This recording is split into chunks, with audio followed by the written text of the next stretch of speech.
Imagine that this folder is a dimensional plane. Now, assuming that it is no height and no depth, what would this mean? It would mean that it's a one-dimensional world. So if, hypothetically, an organism was living inside of it, it would only be able to move in a linear path forward and backwards in a straight line. Now, if we go to the second dimension, we have two dimensions. We have width and we have length. So hypothetically, if an organism lived inside of here, then it would be able to move up, down, left, right, and anywhere else in between. And a two-dimensional world is comprised of an infinite series of one-dimensional worlds stacked upon each other. Just as our three-dimensional world, which has depth and length and height, is comprised of an infinite series of two-dimensional worlds. So, now that I have stacked many folders upon each other, we have three dimensions. We have depth, we have length, and we have width. Now what happens if you keep going on from here on out? We would have a four-dimensional world, but what exactly is a fourth dimension? In order to understand this, we need to understand how dimensions are perceived. We live in the three-dimensional world, but despite that, we actually view things to be two-dimensionally. Take a perfect sphere, for example. If you're looking at a sphere, it looks just like a regular two-dimensional circle.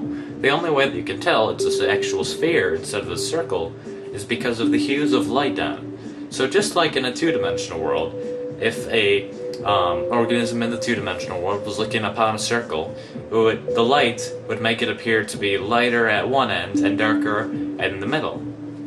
Also, if an object is moving closer and farther away from you, you don't actually perceive that it's getting closer and farther away.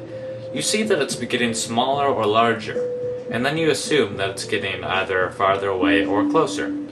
But let's say that an object was to grow in perfect equilibrium, so that it was growing at the same speed that it was shrinking as you move it farther away. Then you would not be able to tell, without any lights or if there were details on the object, that it's moving or growing at all. You may have assumed that since we perceive things to be in two dimensions, that a two-dimensional organism would see in one dimension. So, as we're watching this rubber band expand as it moves farther away from this little organism in the two-dimensional world, it does not actually perceive anything is happening to it because it's growing at the same speed that it's moving farther away. But since we can actually see it from the three-dimensional world and perceive things to be in two dimensions, we can see things for how they actually are.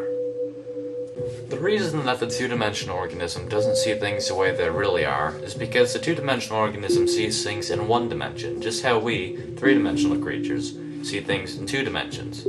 So in a way, we don't really see our world the way it truly is. A four-dimensional creature, however, seeing our three-dimensional world in three dimensions, would be able to see through things. It would be able to see absolutely everything, just as we could see if there was several organisms spread along a 2D environment on your floor. You would be able to see inside houses. You would be able to see inside of people. So if a two-dimensional world, a flat surface, is just made of an infinite amount of lines, then the 3D world is just made out of an infinite amount of planes. So the 4D world, logically, is made out of an infinite amount of 3D objects. Though they're not just put together like you would like building blocks. That's not how the 4D world is. That would just be 3D again. So in order to understand this, we need to understand the logical progression of mathematics in our world. Imagine that this connects piece represents the first dimension. It's simply a straight line, which is basically what the first dimension looks like. And if you add 3 more of these straight lines and connect them so that adjacent sides are perpendicular and opposite sides are parallel, then you have the basic shape of the second dimension. You have a square. Now if you keep going from here, and you add it so that there's a total of 4 squares, and all adjacent sides are perpendicular, and all opposite sides are parallel, then you end up with, obviously, a cube. So, if you tried to keep going from here, and you would have a 4-dimensional basic shape, you would have what's called a tesseract. Now, I cannot show you a tesseract, but you need to understand that it's basically 4 cubes that are within each other that have all adjacent sides perpendicular and all opposite sides parallel. Yet there are 4 lines connecting to each vertex. So a tesseract would look somewhat like this picture. Now that's not exactly what it looks like, because this is a 2-dimensional depiction, and obviously not all of the lines are straight. So I cannot show you what a tesseract actually looks like, because we cannot perceive things in the 3rd dimension. You cannot even imagine what a tesseract looks like. You cannot in your mind picture the 4th dimension or a 4th dimensional shape. And you can keep going on from the 4th dimension even. You can go to the 5th dimension, the 6th dimension, the 71st dimension. It doesn't matter. Theoretically, there are an infinite amount of spatial dimensions. A common misconception of the 4th dimension is that the 4th dimension is time. Now, while some argue that by going forward and backwards in time, if you move forward the same distance and backwards the same, then you would end up in the same place you started, just like in the 4th dimension. And while that may seem logical, if you think about it, it really doesn't make sense. If you imply that the 4th dimension is actually time, well, first of all, time is not spatial. There's a difference between space and time, quite obviously.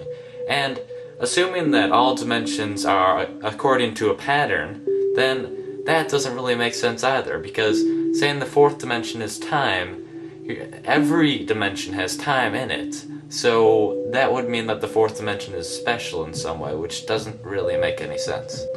Another reason this doesn't make sense is that we very, very, very slightly travel through time whenever we move due to the distance that light takes to get to our body.